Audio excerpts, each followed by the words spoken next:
Hello दोस्तों, नमस्कार। Bright वे teaching centre के यूट्यूब चैनल पे आपका स्वागत है।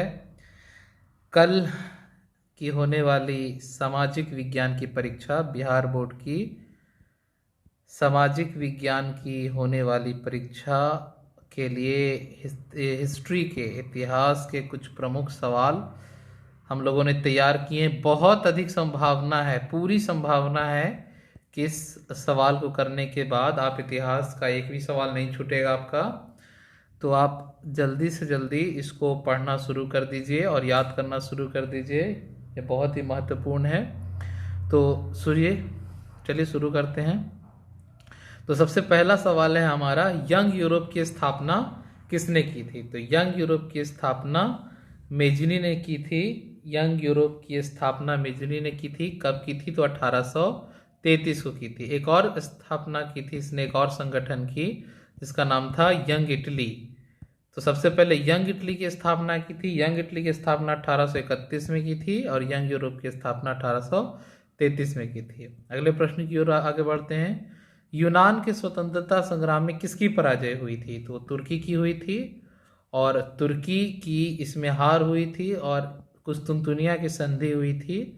याद रखेंगे आप लोग। अगला प्रश्न है, गैरिबाल्डी पेशे से क्या था? तो जुसेपी गैरिबाल्डी पेशे से एक नाविक था, merchant navy, certified merchant navy था, नाविक था। और इसने इटली के एकीकरण में बहुत ही महत्वपूर्ण भूमिका निभाई थी। इटली के एकीकरण में गैरिबाल्डी का बहुत बड़ा रोल था, महत्व था। अगला प्रश्न है, काउंटर कावर को विक्टर इमैनुअल ने किस पद पर नियुक्त किया था? तो विक्टर इमैनुअल द्वितीय ये इटली का राजा बना और काउंटर डी कावर बहुत ही महत्वपूर्ण व्यक्ति था इटली के एकीकरण में। देखिएगा, इटली के एकीकरण में किसकी किसकी भूमिका थी, सीक्वेंस वाइज चलते हैं। तो सबसे पहले मेजनी की भूमिका थी, सबसे पहले मेजनी, उसके बाद काउंटर डी कैवर की भूमिका थी, उसके बाद फिर गैरिबाल्डी की भूमिका आई, गैरिबाल्डी की भूमिका आई और अंततः राजा बना विक्टर इमैनुअल द्वितीय, विक्टर इमैनुअल द्वितीय। तो ये सीक्वेंस है इटली के एकीकरण में। तो वो प्रधानमंत्री बना। कहीं कहीं पर आपको मुख्यमंत्री भी दिखेगा, कहीं मुख्यमंत्री भी दिखेगा, तो प्रधानमंत्री बना काउंटर कावर। अगला प्रश्न है, रक्त एवं लौह की नीति का प्रयोग किसने किया था? तो ऑटो वन बिस्मार्क ने रक्त एवं लौह की नीति, रक्त और लौह का मतलब होता है लोहे का प्रयोग, लोहा का मतलब यहाँ शस्त्र से है ना, अस्त्र शस्त्र हथियार से है, तलवार, भाले, तीर, गोली, बंदूक से है, कि इसका इस्तेमाल करके, सेना का इस्तेमाल करके इसने जर्मनी का एकीकरण किया था, जर्मन साम्राज्य को बनाया था। तो रक्त एवं लौह की नीति बिस्मार्क ने किया था। अगला प्रश्न है, वियना कांग्रेस के द्वारा फ्रांस में किस शासक वंश की पुनर्स्थापना की गई थी?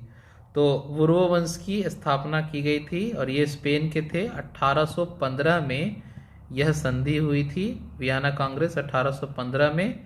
वियना ऑस्ट्रिया की राजधानी है, याद रखिएगा, ऑस्ट्रिया की राजधानी है वियना, 1815 में हुआ था। हमारा अगला प्रश्न है, जर्मन राइन राज्य का निर्माण किसने किया था? तो जर्मन राइन राज्य का निर्माण नेपोलियन बोनापार्ट ने किया था। वही नेपोलियन बोनापार्ट जो कहता था कि असंभव शब्द फ्रांस के शब्दकोश में नहीं पाया जाता, मीन्स फ्रांस के डिक्शनरी में इम्पॉसिबल नाम का वर्ड नहीं होता, नेपोलियन बोनापार्ट ने कहा था। नेपोलियन बोनापार्ट ने जर्मन राइन राज्य का निर्माण किया था। राइन एक नदी है जो कि जर्मनी में बहती है, याद रखिएगा, राइन एक नदी का भी नाम है जो कि जर्मनी में बहती है। अगला प्रश्न है, मरियान किस देश के राष्ट्रवाद की प्रतीक थी? तो मरियान फ्रांस में राष्ट्रवाद की प्रतीक थी। जैसे भारत में भारत माता, अवनींद्रनाथ टैगोर ने भारत माता का चित्रांकन किया था, जैसे भारत में भारत माता राष्ट्रवाद की प्रतीक हैं। उसी तरह से जर्मनी की जर्मेनिया, जर्मेनिया जर्मन राज्य की, साम्राज्य की राष्ट्रवाद की प्रतीक हैं। तो मैरियान कहाँ की हैं? फ्रांस की हैं, याद रखिएगा। हमारा अगला प्रश्न है, 1830 की क्रांति के बाद फ्रांस में किस प्रकार का शासन हुआ? तो निरंकुश राजतंत्र, एब्सोल्यूट मोनार्की जिसे बोलते हैं, तो निरंकुश राजतंत्र की स्थापना हो गई। कंजर्वेटिव फिर से उभर के आया। 1815 तक आपको पता है कि नेपोलियन शासक बना रहा। उसके बाद बुर्बो वंश की स्थापना हुई और उसके बाद फिर फ्रांस में पुनः निरंकुश राजशाही शुरू हो गई, मतलब कोई रोकने वाला नहीं। अगला प्रश्न है, एक्ट ऑफ यूनियन किस वर्ष पारित हुआ? तो एक्ट ऑफ यूनियन 1707 में पारित हुआ था। स्कॉटलैंड और इंग्लैंड, ये दो राज्यों का एकीकरण हुआ, इंग्लैंड और स्कॉटलैंड का। तो ये बहुत ही महत्वपूर्ण सवाल है। तो एक्ट ऑफ यूनियन 1707 में पारित हुआ था। अगला प्रश्न है, सेडाओ के युद्ध में किसकी पराजय हुई थी? तो सेडाओ के युद्ध में ऑस्ट्रिया की पराजय हुई थी। ऑस्ट्रिया और प्रशा ये दो बहुत ही प्रमुख स्टेट थे, ये दो बहुत ही प्रमुख स्टेट थे और जर्मनी का एकीकरण करने में ऑस्ट्रिया और प्रशा दोनों की अपनी अपनी भूमिका थी। तो ऑस्ट्रिया का चांसलर था ड्यूक मेटरनिक, याद रखिएगा, ड्यूक मेटरनिक, और प्रशा का चांसलर था बिस्मार्क। ये बहुत ही महत्वपूर्ण सवाल है, बिस्मार्क और मेटरनिक।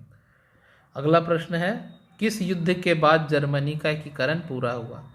तो सीडान के युद्ध के बाद जर्मनी का एकीकरण पूरा हो गया और 1871 को कैसर विलियम प्रथम को जर्मन साम्राज्य का राजा घोषित कर दिया गया। 1871 में जर्मनी का एकीकरण भी पूरा हो गया। नेपोलियन ने जर्मनी में किस संघ की स्थापना की थी? तो ये राइन संघ की स्थापना की थी जर्मनी में नेपोलियन बोनापार्ट ने। अगला प्रश्न है, ज़ोल्वरिन की स्थापना किस राज्य ने की? तो ज़ोल्वरिन की स्थापना प्रशा ने की। यह व्यापारियों का संघ था, 39 राज्यों को मिलाकर एक व्यापारियों का संघ बनाया गया था, जिस 39 राज्य में एक तरह की करेंसी, एक तरह की धन को चलाने की व्यवस्था थी, क्योंकि अलग अलग राज्यों में अलग अलग तरह की चीज़ें होती थी, नाप अलग होता था, मूल्य मुद्रा अलग होती थी। तो समस्या का समाधान करने के लिए ज़ोल्वरिन की स्थापना प्रशा ने की थी 39 राज्यों को मिला के। हंगरी की भाषा क्या थी? हंगरी की भाषा मैग्यार थी, है ना, ऑस्ट्रिया हंगरी, तो ये हंगरी की भाषा थी मैग्यार। अगला प्रश्न है हमारा, आप यहाँ पर ऐसे समझ सकते हैं, इतावली इटली की भाषा, इटली की इतावली, पोलिश पोलैंड की भाषा, फ्रेंच फ्रांस की भाषा और मैग्यार हंगरी की भाषा। अगला प्रश्न है हमारा, जर्मन राइन राज्य का निर्माण किसने किया था? तो जर्मन राइन राज्य का निर्माण नेपोलियन बोनापार्ट ने किया था। हमारा अगला प्रश्न आता है निकल के, यूरोप में राष्ट्रवाद की पहली स्पष्ट अभिव्यक्ति कब हुई थी? तो पहली स्पष्ट अभिव्यक्ति 1789 के फ्रांसीसी क्रांति के साथ हुई। तो 1789 में बैस्टिल के प्रिजन जेल के तोड़ने के साथ ही 14 जुलाई 1789 को फ्रांस की क्रांति आरंभ हो गई। विश्व की सबसे बड़ी क्रांति, आज तक ऐसी क्रांति इतिहास में कभी नहीं हुई। दुनिया की सबसे बड़ी क्रांति मानी जाती है फ्रांसीसी क्रांति, और इस क्रांति ने 3 चीज दुनिया को दी, लिबर्टी जिसे स्वतंत्रता कहते हैं, लिबर्टी, इक्वालिटी जिसे समानता कहते हैं, और तीसरा फ्रेटर्निटी जिसे बंधुता या भाईचारा भी कहते हैं। तो 3 बातें हैं जो कि फ्रांस की क्रांति से पूरी दुनिया को मिली। भारत के संविधान में भी इन 3 बातों का जिक्र किया गया है। तो फ्रांसीसी क्रांति 1789 से यूरोप में राष्ट्रवाद की पहली स्पष्ट अभिव्यक्ति हुई फ्रांस से। और ड्यूक मेटरनिक एक बात कहता था कि फ्रांस जब छींकता है तो पूरे यूरोप को सर्दी हो जाती है। इसका मतलब यह है कि फ्रांस कुछ भी करता है तो पूरे यूरोप में उसका असर देखने को मिलता है, पूरा यूरोप उसका कॉपी करने लगता है, उसका देखा देखी काम करने लगता है। यूरोप का मरीज किसे कहा जाता है उस समय की बात है, तो ये तुर्की को यूरोप का मरीज कहा जाता है, क्योंकि ये आर्थिक रूप से पिछड़ा और हर तरह से पिछड़ा, क्योंकि यहाँ पर पूरे विश्व के इस्लामिक धर्म के प्रमुख खलीफा का शासन हुआ करता था और खलीफा के शासन के वजह से पश्चिमी शिक्षा और सब कुछ बंद था और यहाँ से धर्म की प्रधानता होती थी। धर्म की प्रधानता के वजह से वहाँ काफ़ी विकास रुक सा गया था। उसके बाद फिर मुस्तफ़ा कमाल पाशा के नेतृत्व में फिर तुर्की ने विकास करना शुरू किया। मेटरनिख का पतन किस वर्ष हुआ था? तो ड्यूक मेटरनिख का पतन मई 1848 ईस्वी में हुआ। ये वही मेटरनिख जो कि ऑस्ट्रिया का चांसलर था, बहुत ही शक्तिशाली व्यक्ति मेटरनिख, ऑस्ट्रिया का चांसलर। अगला प्रश्न, फ्रांस में किस शासक वंश की पुनर्स्थापना कांग्रेस द्वारा की गई थी? तो ये बुर्बो वंश था। कहाँ का? स्पेन का। याद रखेंगे, स्पेन का बुर्बो वंश था जो पुनः फ्रांस में 1815 के बाद ये फिर से इसकी स्थापना कर दी गई थी। इटली एवं जर्मनी के एकीकरण के विरुद्ध निम्नलिखित में से कौन सा देश था? ऑस्ट्रिया नहीं चाहता था इटली और जर्मनी का एकीकरण। वो चाहता था कि ये ऑस्ट्रिया के नेतृत्व में हो। लड़ाई का सबसे बड़ा कारण यही था कि वे चाहते थे कि यूरोप का एकीकरण हो, शक्तिशाली साम्राज्य बने, पर ऑस्ट्रिया चाहता था कि ये हमारे नेतृत्व में है ना, हम लीड करें, हम शक्तिशाली बने। और दूसरे तरफ प्रशा था, तो प्रशा चाहता था कि मेरे नेतृत्व में यूरोप में जर्मनी का एकीकरण हो, मजबूत बने यूरोप, जर्मनी मजबूत बने। तो प्रशा को लीड कर रहे थे बिस्मार्क, याद रखिएगा, बिस्मार्क प्रशा को लीड कर रहे थे और ऑस्ट्रिया को लीड कर रहे थे मेटरनिख। ठीक है, तो ऑस्ट्रिया नहीं चाहता था। अगला प्रश्न है हमारा, मेजनी का संबंध किस संगठन से था? तो ये कार्बनरी से मेजनी का संबंध था। शुरू में उसने कार्बनरी संगठन से जुड़ा, उसके बाद फिर उसने यंग इटली और यंग यूरोप की स्थापना की और ये बहुत ही प्रमुख हुआ, यंग इटली और यंग यूरोप। अगला प्रश्न है हमारा, ज़ोल्वरिन एक संस्था थी, किनकी? ये व्यापारियों की संस्था थी ताकि व्यापार को सुगमता से किया जा सके। 39 राज्यों ने मिलकर ये संगठन बनाया था और बहुत ही महत्वपूर्ण ये संगठन था ज़ोल्वरिन। अगला प्रश्न है, 1829 की एंडियापुल की संधि किस देश के साथ हुई थी? तो ये तुर्की के साथ हुई थी। तुर्की, जिस समय वो ऑटोमन साम्राज्य कहा जाता था, ऑटोमन साम्राज्य। काउंटर कावर को किस पद पर नियुक्त किया गया था? प्रधानमंत्री के पद पर नियुक्त किया गया था। अगला प्रश्न, गैरिबाल्डी पेशे से क्या था? तो वो गैरिबाल्डी पेशे से वो नाविक था। अगला प्रश्न है हमारा, इटली और जर्मनी वर्तमान में किस महादेश के अंतर्गत आते हैं? तो ये यूरोप के अंतर्गत आते हैं। किसके अंतर्गत आते हैं? ये तो यूरोप में ये दोनों के दोनों देश हैं अभी भी। रक्त अब लौह की नीति किसने अपनाई थी? बिस्मार्क ने अपनाई थी। अगला प्रश्न है हमारा, कुछ प्रश्न रिपीट किए गए हैं क्योंकि वो महत्वपूर्ण है ताकि आपके मन में रह सके परीक्षा के लिए।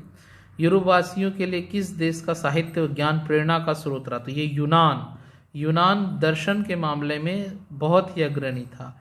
अगर आपने कभी अरस्तु का नाम सुना होगा, आपने कभी प्लेटो का नाम सुना होगा, आपने कभी सुकरात का नाम सुना होगा, तो ये सभी के सभी इसी देश यूनान से आते हैं, जो कि बहुत ही दार्शनिक व्यवस्था का था। और रेनेसां जिसे पुनर्जागरण कहते हैं, तो पुनर्जागरण के काल में भी यूनान का बहुत ही बड़ा महत्व था। अगला प्रश्न है, फ्रैंकफर्ट की संधि कब हुई थी? तो ये 1871 को हुई थी। अगला प्रश्न है, किस युद्ध के बाद जर्मनी का एकीकरण पूरा हुआ? तो सीडान के युद्ध के बाद जर्मनी का एकीकरण पूरा हो गया। अगला प्रश्न है, यंग यूरोप की स्थापना किसने की थी? तो यंग यूरोप की स्थापना किसने की थी? मेजिनी ने की थी। ध्यान रखिएगा, यंग यूरोप की स्थापना मेजिनी ने की थी 1833 में। कब की थी? 1833 में की थी यंग यूरोप की स्थापना।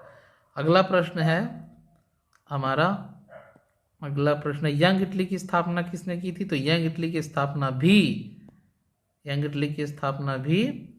मेजनी ने ही की थी। यंग इटली की स्थापना भी मेजनी ने की थी 1831 में, पहले की थी। हमारा अगला प्रश्न है, सीडान का युद्ध कब हुआ था? तो सीडान का युद्ध 1800 1870 में हुआ था, याद रखेंगे। सेडान का युद्ध 1870 में हुआ था। अगला प्रश्न है हमारा, 1870 में फ्रांस और प्रशा के बीच युद्ध कहाँ हुआ था? तो फ्रांस और प्रशा के बीच युद्ध अभी जैसा कि मैंने आपको बताया सेडान में हुआ था, और इसी युद्ध के बाद जर्मनी का एकीकरण पूरा हो गया था। इसी युद्ध के बाद जर्मनी का एकीकरण पूरा हुआ, और 1871 में जर्मनी का एकीकरण पूरा होते ही कैसर विलियम प्रथम वहाँ के राजा घोषित कर दिए गए। वियना सम्मेलन किस वर्ष हुआ था? बहुत महत्वपूर्ण प्रश्न है, VVI, ये बहुत ही महत्वपूर्ण प्रश्न है। वियना सम्मेलन 1815 में हुआ था, और इसका नेतृत्व मेटरनिक ने किया था। मेटरनिक ने इसका नेतृत्व किया था, और फ्रांस में बुर्बो वंश की स्थापना की गई थी। कई बार हम लोगों ने देखा है। हमारा अगला प्रश्न है, वियना किस देश की राजधानी है? तो वियना ऑस्ट्रिया की राजधानी, ऑस्ट्रिया की राजधानी वियना है। अगला प्रश्न है, क्रीमिया का युद्ध किस वर्ष हुआ? तो क्रीमिया का युद्ध 1854 को हुआ था। अगला प्रश्न है हमारा, राष्ट्रवाद की अवधारणा का जन्म किस घटना से माना जाता है? तो राष्ट्रवाद की अवधारणा का जन्म फ्रांस की क्रांति से माना जाता है। फ्रांस की क्रांति 1789 को हुई थी। 14 जुलाई को यह आरंभ हुआ था, जब बस्तिल के जेल को तोड़ दिया गया था। अगला प्रश्न, नेपोलियन संहिता जिसे नेपोलियनिक कोड भी कहते हैं, वो कब लागू की गई थी? 1804 में लागू की गई थी। सबको समान एक तरह से अधिकार देने की बात थी इसमें। जन्म के आधार पर विशेषाधिकार समाप्त कर दिए गए थे, और यूनिवर्सिटी की स्थापना हुई थी, बैंक खोले गए थे, बहुत ही विकास का कार्य हुआ था। पर नेपोलियन ने दास प्रथा को फिर से आरंभ कर दिया था, दास प्रथा की शुरुआत कर दी गई थी। तो 1804 में नेपोलियन संहिता था। बहुत महत्वपूर्ण सवाल है ये। वियना सम्मेलन के अध्यक्ष कौन थे? बार बार मैंने आपको बताया है, फिर से बता रहा हूँ, Duke Metternich. Duke Metternich Vienna सम्मेलन कांग्रेस के अध्यक्ष थे, और ये 1815 में हुआ था। याद कर लीजिए, बहुत महत्वपूर्ण है, आने की बहुत संभावना है इस प्रश्न की। मेटरनिक किस व्यवस्था का उद्देश्य क्या था? ये पुरातन व्यवस्था की पुनर्स्थापना करना चाहता था। ये कंजर्वेटिव माइंडसेट का था। ये चाहता था कि विकास हो, पर धीरे धीरे हो। दुनिया में 3 प्रमुख तरह के विचारधारा के लोग होते हैं। एक उदारवाद होते हैं, उदारवादी होते हैं। इसे मैं इस तरह से जल्दी से आपको समझा देता हूँ। सबसे पहले कंजर्वेटिव, जिसे रूढ़िवादी कहते हैं। रूढ़िवादी जो पुरातन विचारधारा के होते हैं, वो बदलना नहीं चाहते, जो चल रहा है जैसे चल रहा है वैसे चलने देना चाहते हैं। एक उदारवादी होते, उदारवाद मानसिकता, वो परिवर्तन चाहते हैं कि नहीं, कुछ परिवर्तन होते रहना चाहिए, पर अचानक से नहीं होते रहना चाहिए, धीरे धीरे पर परिवर्तन होते रहना चाहिए। और तीसरा होता है रेडिकल, जिसे उग्र, जिसे एक तरह से उग्र वाद भी कहा जाता है। रेडिकलिज्म कि सडनली, तुरंत बदलाव, तुरंत परिवर्तन होना चाहिए, बहुत जल्दी परिवर्तन होना चाहिए। सडन, ओवरनाइट, रात में ही ओवरनाइट सब कुछ बदल जानी चाहिए, सारी व्यवस्था सडनली हो जानी चाहिए, तो एक रेडिकलिज्म होता है। तो हमारा अगला प्रश्न है, नेक्स्ट सवाल है हमारा, काउंटर कावर की मृत्यु किस वर्ष हुई थी? तो 1862। ये प्रधानमंत्री बना है ना, कई किताब में इसे चीफ मिनिस्टर भी कहा गया है। और किंग, राजा विक्टर इमैनुअल द्वितीय जो कि इटली का राजा बना, उसने इसे प्रधानमंत्री नियुक्त किया था। कई जगह पे प्रधानमंत्री, कई जगह पे मुख्यमंत्री मिलता है, प्रधानमंत्री ये आप मान के चलिए। अगला प्रश्न है हमारा, इटली और जर्मनी के एकीकरण का विरोधी कौन था? तो ये ऑस्ट्रिया इसका विरोधी था, सबसे प्रमुख विरोधी, क्योंकि वो अपने नेतृत्व में एकीकरण चाहता था। जर्मनी का एकीकरण 1871 को पूरा हुआ, सेडान के युद्ध के बाद। फ्रांस और प्रशा के युद्ध के बाद जर्मनी का एकीकरण हुआ, और कैसर विलियम प्रथम को जर्मन साम्राज्य का राजा बनाया गया। ऑटो वन बिस्मार्क का बहुत बड़ा रोल था इसमें, बहुत बड़ा महत्व था जर्मनी के एकीकरण में। लाल कुर्ती का गठन किसने कहा था? लाल कुर्ती का गठन भी गैरिबाल्डी ने किया था, क्योंकि ये लाल रंग के कपड़े पहनते थे, ये लाल रंग के कपड़े पहनती थी इनकी सेना, इसलिए लाल कुर्ती कहा गया। तो गैरिबाल्डी ने इटली के एकीकरण में बहुत ही महत्वपूर्ण भूमिका निभाई थी, इटली के एकीकरण में। ठीक है, तो आइए अगले प्रश्न की ओर बढ़ते हैं जल्दी से। हमारा अगला प्रश्न है ज़ोल्वेरिन संघ की स्थापना कब हुई थी? तो ये 1834 में हुआ था। ज़ोल्वेरिन संघ की स्थापना 1834 को हुई थी। 39 राज्यों को एक करके ज़ोल्वेरिन, जो कि एक व्यापारियों का संघ था, बनाया गया था और एकीकरण में एक महत्वपूर्ण रास्ता था, एक महत्वपूर्ण आरंभ था, आगाज थी एक। हमारा अगला प्रश्न है गास्टिन की संधि कब हुई थी? तो गास्टिन की संधि 1865 को हुई थी। गास्टिन की संधि 1865 को हुई थी। अगला सवाल है हमारा, यूरोपीय सभ्यता का पालना किसे कहा जाता था? यूरोपीय सभ्यता का पालना यूनान यानी कि ग्रीस को कहा जाता था। बहुत ही महत्वपूर्ण दार्शनिक यहाँ से निकल के आए थे। 3 नाम मैं लेना चाहूँगा यहाँ पर, सुकरात का, अरस्तु और प्लेटो। और यहीं से निकला मैसिडोनिया से निकला सिकंदर, जिसे सिकंदर महान भी बोलते हैं, सिकंदर, जिसने दुनिया को जीतने का ख्वाब देखा और बहुत हद तक प्रयास भी किया था। भारत में इसकी लड़ाई राजा पोरस से हुई थी और ब्यास नदी के तट से इनको फिर वापस लौट जाना पड़ा था। अलेक्जेंड्रिया में इनकी मृत्यु हो गई थी। एड्रियानोपुल की संधि किस वर्ष हुई थी? तो ये 1829 को हुई थी। फिर हमारा अगला प्रश्न है, प्रथम इंटरनेशनल की बैठक हुई, ये कहाँ हुई थी? तो लंदन में हुई थी प्रथम इंटरनेशनल की बैठक। हमारा अगला प्रश्न है 1917 की पहली रूसी क्रांति किस नाम से जानी जाती है? तो जो पहली क्रांति है उसे फरवरी क्रांति कहते हैं, फरवरी क्रांति के नाम से जाना जाता। पहली रूसी क्रांति, ध्यान दीजिएगा, पहली रूसी क्रांति को फरवरी, वैसे बोल्शेविक क्रांति को नवंबर की क्रांति भी कहते हैं। तो पहली क्रांति फरवरी की क्रांति। रूस की बोल्शेविक क्रांति का नेतृत्व किसने किया था? बोल्शेविक क्रांति का नेतृत्व लेनिन ने किया था। तो 2 प्रमुख वहाँ पर संगठन थे, एक बोल्शेविक एक मेंशेविक। तो बोल्शेविक उसमें ज़्यादा सफल हुए, तो बोल्शेविक क्रांति का नेतृत्व व्लादिमीर लेनिन ने किया था। हमारा अगला प्रश्न है 1917 की रूसी क्रांति के समय किस जार का शासन था?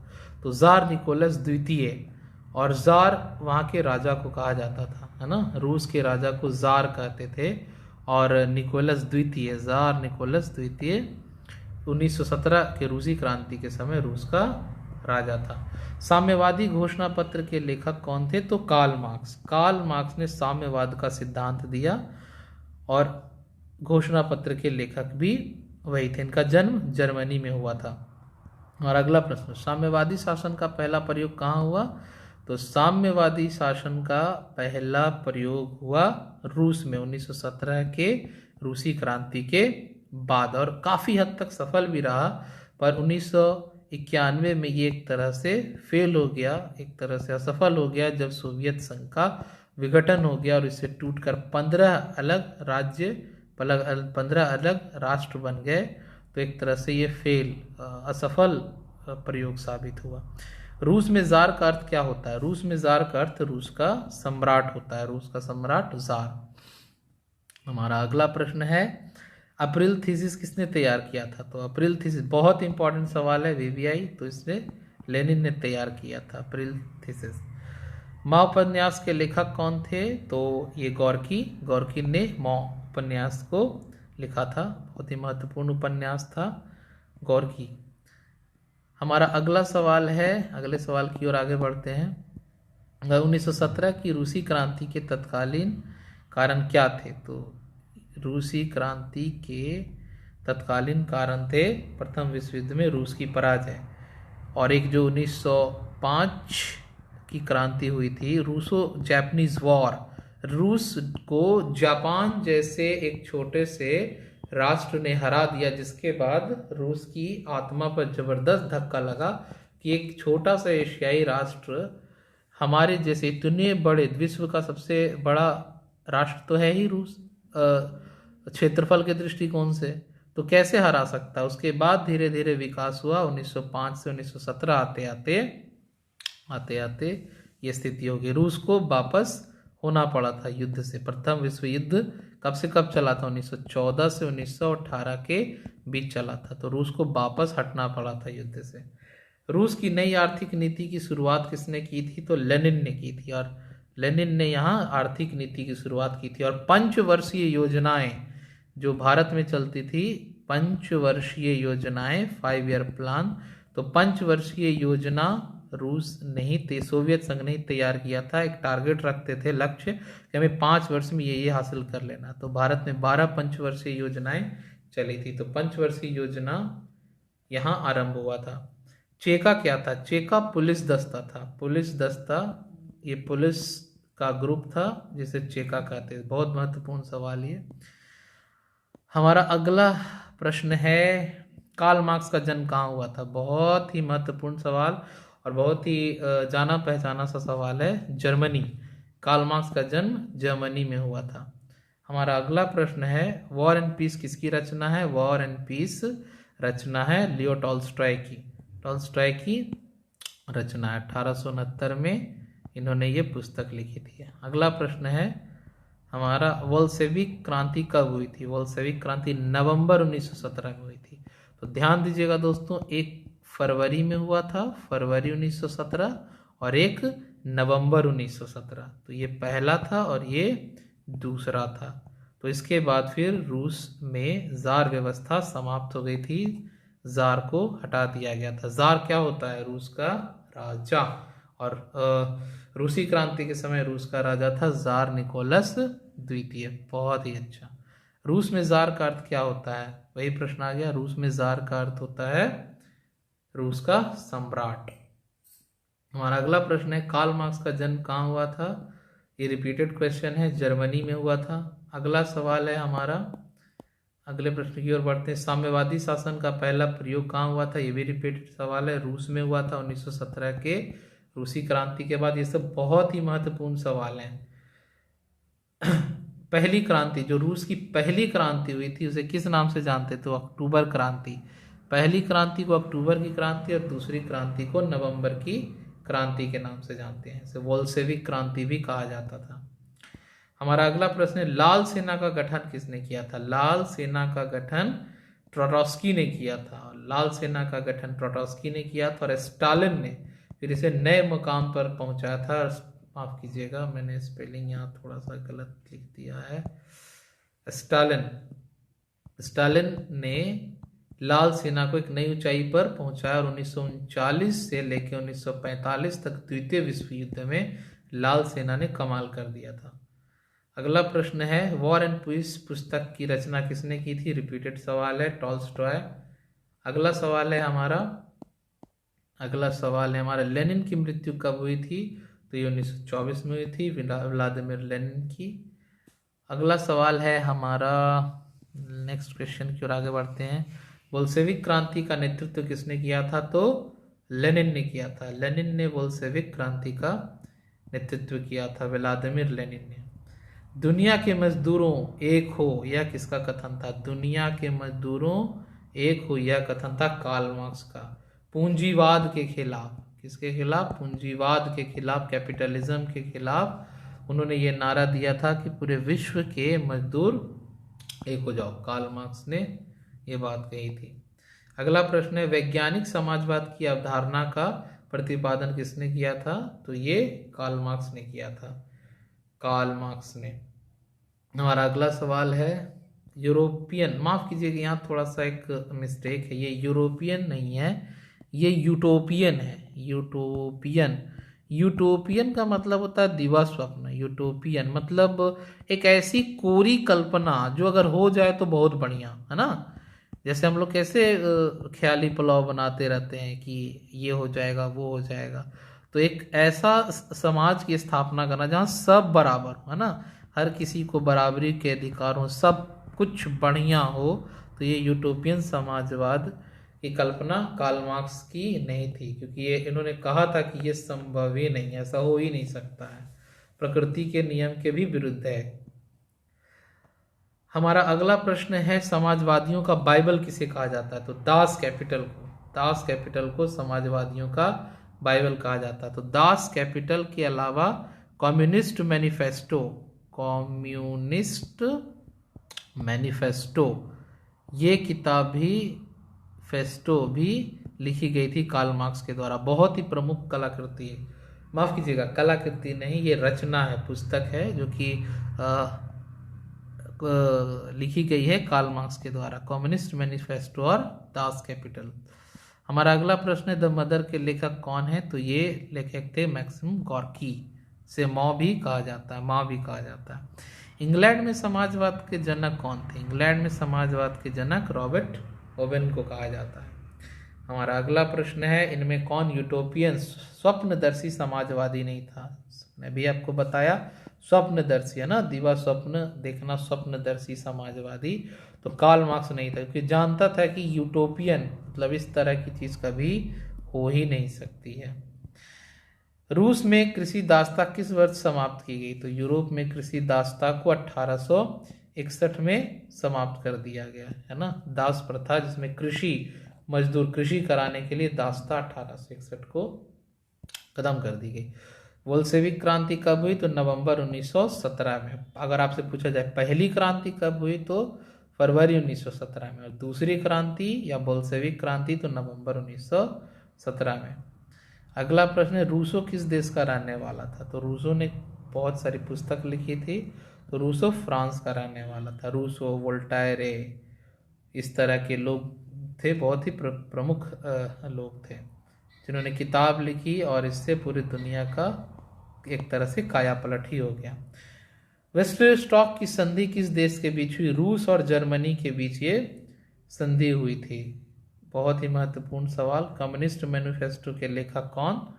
तो इसके कार्ल मार्क्स और फ्रेडरिक एंजल्स दोनों ने मिलकर इस प्रश्न को माफ कीजिएगा इस किताब को लिखा था। तो कम्युनिस्ट मैनिफेस्टो।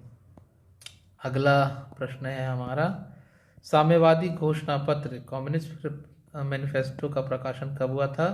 तो ये हुआ था 1848 में, 1848 को हुआ था, याद रखेंगे। हमारा अगला प्रश्न है, अगला सवाल है हमारा दास कैपिटल का प्रकाशन कब हुआ था? तो दास कैपिटल 1867 को दास कैपिटल का प्रकाशन हुआ था। अगला प्रश्न है प्रथम इंटरनेशनल की स्थापना कहाँ हुई थी? तो लंदन में हुई थी, याद रखिएगा दोस्तों, महत्वपूर्ण सवाल है, आने की संभावना है लंदन में। आगे बढ़ते हैं, द्वितीय इंटरनेशनल की स्थापना कब और कहाँ हुई थी? तो 1889 में पेरिस में। पहला लंदन दूसरा पेरिस, पहला लंदन दूसरा पेरिस, ठीक है। आगे बढ़ते हैं, सोवियत संघ का विघटन कब हुआ था? दिसंबर 1991 में। दिसंबर 1991 में 15 राज्यों में ये बट गया था। तो दिसंबर 1991 में सोवियत संघ का विघटन, और अकेली महाशक्ति के रूप में संयुक्त राज्य अमेरिका यूएसए अकेली महाशक्ति के रूप में उभरा। हमारा अगला प्रश्न है प्रथम इंटरनेशनल किस वर्ष हुआ था? लंदन में हुआ था 1864 को, लंदन में। आइए अगले प्रश्न की ओर बढ़ते हैं, दास कैपिटल के लेखक कौन है? आपको बहुत ही आसानी से पता है, आपको बहुत ही अच्छे से पता है, Karl Marx. Karl Marx Das Kapital के लेखक हैं और कम्युनिस्ट मैनिफेस्टो के भी। चेका का गठन किसने किया था? लेनिन ने किया था। ये पुलिस दस्ता था, लेनिन ने पुलिस दस्ता का गठन किया था। चेका पुलिस दस्ता था, लेनिन ने स्थापना की थी, गठन किया था चेका का। लेनिन का उत्तराधिकारी कौन बना? स्टालिन। स्टालिन लेनिन का उत्तराधिकारी बना। अगला सवाल, स्टालिन की मृत्यु कब हुई? 1870 में। 1800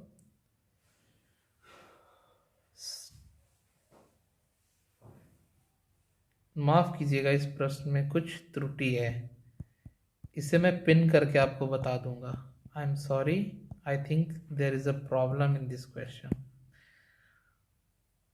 ये 1870 की जगह 1970 होने की संभावना है, मैं इसे पिन कर दूंगा।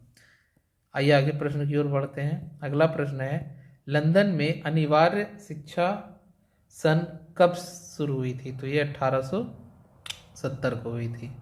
हमारा अगला प्रश्न है, नई आर्थिक नीति कब लागू हुई थी? तो ये 1921 को लागू हुई थी, 1921 को। कहाँ? ये बात हो रही है रूस की, भारत की नहीं। रूसी क्रांति के समय शासक था कौन? जार निकोलस द्वितीय। हमारा अगला प्रश्न है अंकोर वाट का मंदिर किस देश में बनाया गया? तो ये कंबोडिया में बनाया गया।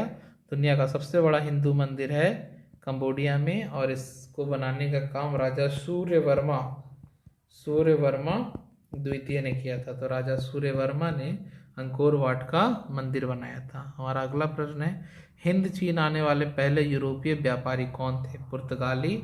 और हिंद चीन में खास करके वियतनाम को अपना उपनिवेश बनाने वाला राष्ट्र कौन था? तो फ्रांस था। तो उपनिवेश फ्रांस ने बनाया था, पर आने वाले प्रथम यूरोपी पुर्तगाली थे। जिस तरह से भारत आने वाले पहले यूरोपी भी पुर्तगाली ही थे। फ्रेंच इंडो चाइना की स्थापना कब हुई? 1887 को हुई, 1887। अगला प्रश्न वियतनाम में रहने वाले फ्रांसीसी नागरिकों को क्या कहा जाता था? कोलोन कहा जाता था। अगला प्रश्न है हमारा नेक्स्ट क्वेश्चन, हिंद चीन पहुंचने वाले प्रथम व्यापारी कौन थे? तो व्यापारी पुर्तगाली थे, पर शासन करने वाले फ्रांसीसी थे। फ्रांस के लोगों ने वियतनाम पे शासन किया था। अगला प्रश्न है अंकोर वाट का मंदिर कहाँ स्थित है? रिपीटेड सवाल है। कंबोडिया, इसे कंपूचिया भी कहते हैं। राजा सूर्यवर्मा द्वितीय ने अंकोर वाट मंदिर का निर्माण कराया था। बहुत बड़ा हिंदू मंदिर। The history of the loss of Vietnam किसने लिखा था? यह पुस्तक लिखने का काम फान बाओ चाई का था। फान बाओ चाई, बहुत इंपॉर्टेंट सवाल है, आने की पूरी संभावना है, इसे आप पढ़ लीजिएगा। हमारा अगला प्रश्न है वियतनाम में टोंकिन फ्री स्कूल की स्थापना कब हुई थी? 1907 में हुई थी। और एक साइगोन नेटिव गर्ल स्कूल, दो बहुत ही महत्वपूर्ण है, टोंकिन फ्री स्कूल और साइगोन नेटिव गर्ल स्कूल। ये दो बहुत ही महत्वपूर्ण चीज़ हैं। आप इसको जल्दी से आज देख लीजिएगा, एक बार रिवीजन कर लीजिएगा, काम देगा। हो सकता है ये सवाल आ भी जाए। 1907 में ये हुआ था। जिनेवा समझौता कब हुआ था? 1954 में जिनेवा में समझौता हुआ था। जिनेवा स्विट्जरलैंड में है। अगला प्रश्न है लियाओ किचाओ कौन था? लियाओ किचाओ कौन था? ये आपके लिए प्रश्न है, आप जाके एक बार देखिए, इसमें से तो कोई नहीं था। कौन था ये आप एक बार देख लीजिए। अगला प्रश्न है वियतनामी कम्युनिस्ट पार्टी के संस्थापक कौन थे? तो हो ची मी। हो ची मी का मतलब होता है पथ प्रदर्शक, रास्ता दिखाने वाला, पथ प्रदर्शक, रास्ता दिखाने वाला। और हो ची मी की भूल भुलैया बहुत ही फेमस है।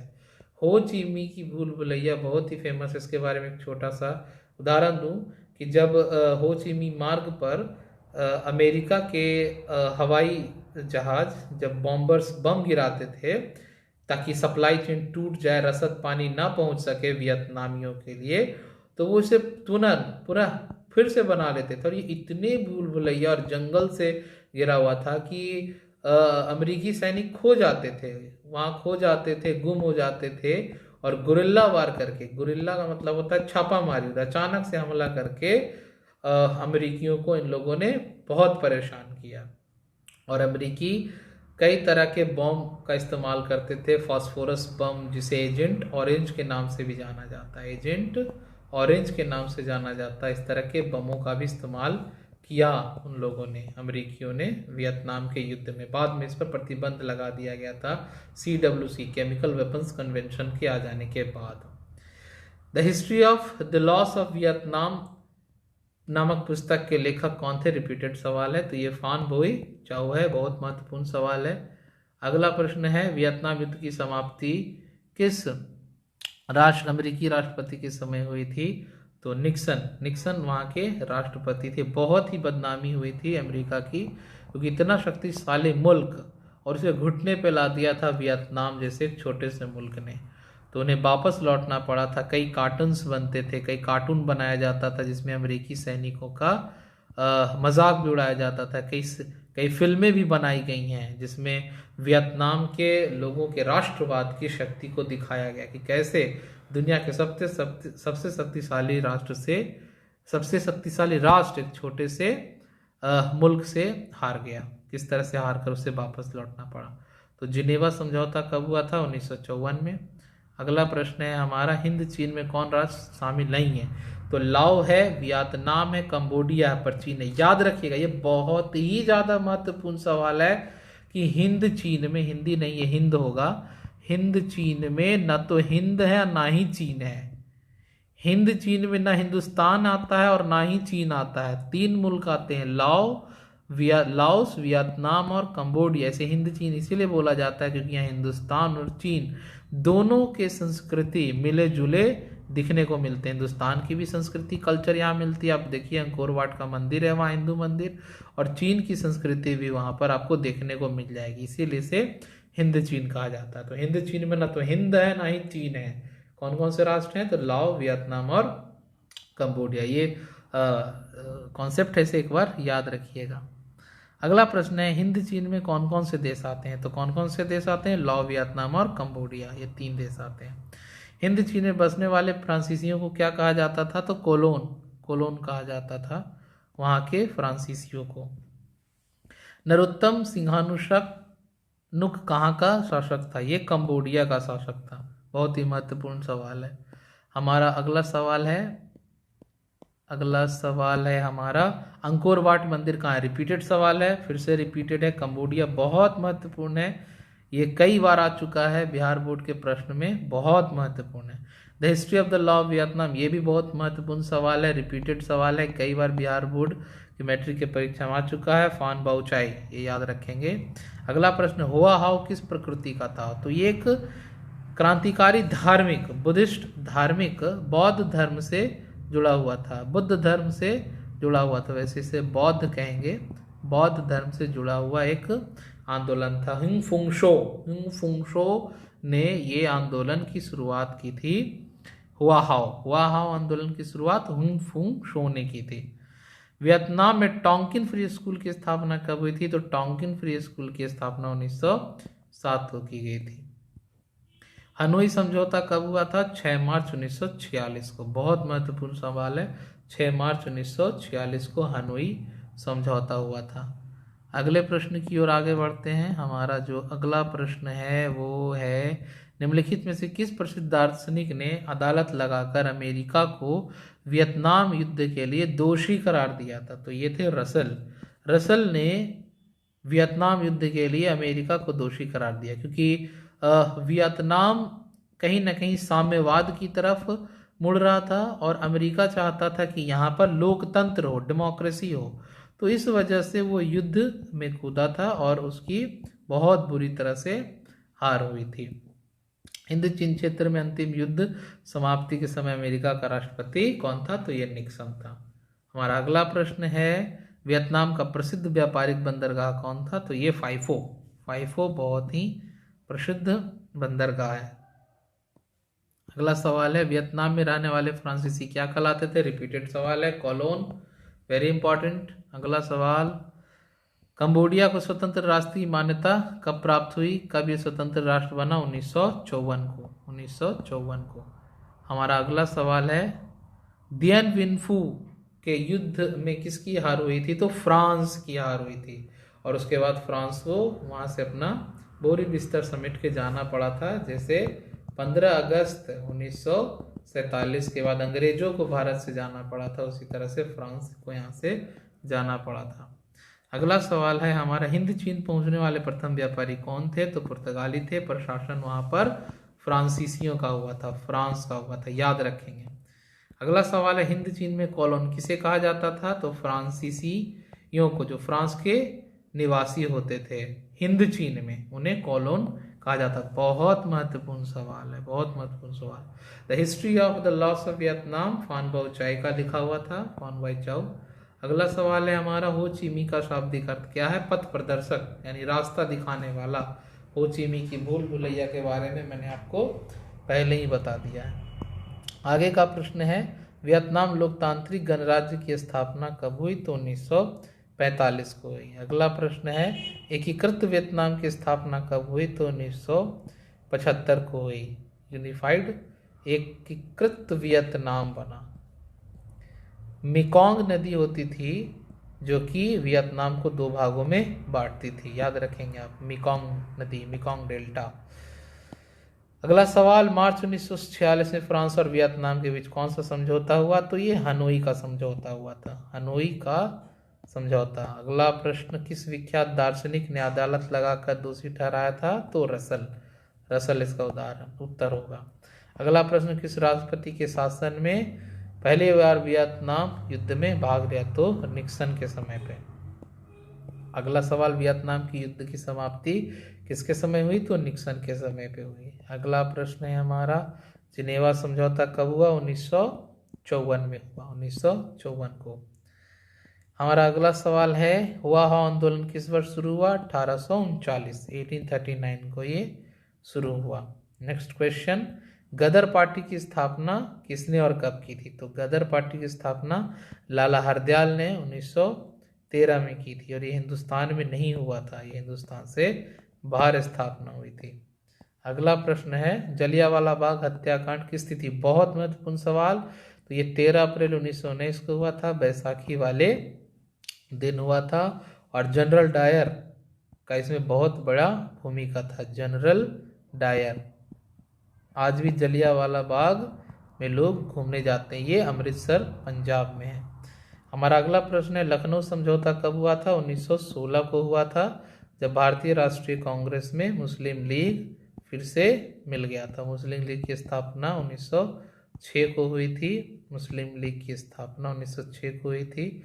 सूरत में यह अलग हो गया था। अगला प्रश्न है, असहयोग आंदोलन का प्रस्ताव किस अधिवेशन में पारित हुआ? तो सितंबर 1920 के कलकत्ता में, और दिसंबर 1920 के नागपुर अधिवेशन में यह तय हो गया कि अब हमें असहयोग आंदोलन की शुरुआत करनी है, और जनवरी 1921 से असहयोग आंदोलन शुरू हो गया, और ये 5 फरवरी 1922 को चला। इसके आगे गांधी जी ने जब तक वापस नहीं ले लिया, गांधी जी ने कुछ दिन बाद 5 फरवरी के कुछ दिन बाद वापस लिया था। 5 फरवरी को जलियांवाला बाग हत्याकांड हो गया था। तो जलियांवाला बाग हत्याकांड होने की वजह से, जिसमें 22 पुलिस, माफ कीजिएगा, जलियांवाला बाग हत्याकांड नहीं, Chauri Chaura, I am so sorry, Chauri Chaura एक जगह है गोरखपुर उत्तर प्रदेश में, जहां 22 पुलिस वालों को जिंदा जला दिया था एक भीड़ ने, जिससे आहत होकर गांधी जी ने इस आंदोलन को वापस ले लिया था। हमारा अगला सवाल है, भारत में खिलाफत आंदोलन कब और किस देश के शासक के समर्थक में हुआ था? तो ये 1920 में 31 अगस्त 1920 को यह आरंभ हुआ था तुर्की के समर्थन में, और इसका आरंभ किया था अली बंधुओं ने, मोहम्मद अली, याद रखेंगे, बहुत महत्वपूर्ण सवाल है, मोहम्मद अली और शौकत अली। हमारा अगला प्रश्न है, सविनय अवज्ञा आंदोलन कब और किस यात्रा से शुरू हुआ था? 1930 के दांडी से। दांडी मार्च भी से कहते हैं। साबरमती आश्रम से शुरू हुआ था, दांडी में जाके खत्म हुआ था। दांडी में नमक कानून तोड़कर नमक बनाकर गांधी जी ने सविनय अवज्ञा आंदोलन की शुरुआत की थी। सविनय अवज्ञा आंदोलन का मतलब होता है कि हम विनय के साथ आपके कानून को नहीं मानेंगे, आपके कानून का उल्लंघन करेंगे। हमारा अगला प्रश्न है, पूर्ण स्वराज की मांग का प्रस्ताव कांग्रेस के किस अधिवेशन में पारित हुआ? तो 1929 के लाहौर अधिवेशन में, रावी नदी के तट पर हुआ था, और इसी समय भारत का झंडा फहराया गया था, और 26 जनवरी को हम अपने देश को स्वतंत्र करेंगे, इसकी घोषणा की थी कांग्रेस ने। इसलिए हर वर्ष 26 जनवरी को ये लोग स्वतंत्रता दिवस मनाते थे, परंतु हमारे को स्वतंत्रता 15 अगस्त को मिल गई, और जब 15 अगस्त को हमें स्वतंत्रता मिल गई, तो इस दिवस को याद रखने के लिए, 26 जनवरी को याद रखने के लिए आज इसे गणतंत्र दिवस के रूप में मनाया जाता है। गणतंत्र दिवस, रिपब्लिक डे के रूप में इसे मनाया जाता है आज भी 26 जनवरी को। हमारा अगला प्रश्न है, राष्ट्रीय स्वयंसेवक संघ की स्थापना कब हुई? तो ये 1925 को केवी हेडगेवारकर ने किया। आज इसका हेडक्वार्टर नागपुर में है, और मोहन भागवत इसके प्रमुख हैं, है ना। मोहन भागवत इनके प्रमुख है। राष्ट्रीय स्वयंसेवक संघ RSS के नाम से लोकप्रिय है। रपा विद्रोह कब हुआ था? 1916 को हुआ था। हमारा अगला प्रश्न है, वल्लभ भाई पटेल को सरदार की उपाधि किस किसान आंदोलन में दी गई थी? तो ये बारदोली सत्याग्रह के दौरान दी गई थी। तो हमारा आज का ये प्रश्न उत्तर का जो सत्र है इतिहास का, ये समाप्त हुआ। हमारी प्रयास होगी कि एक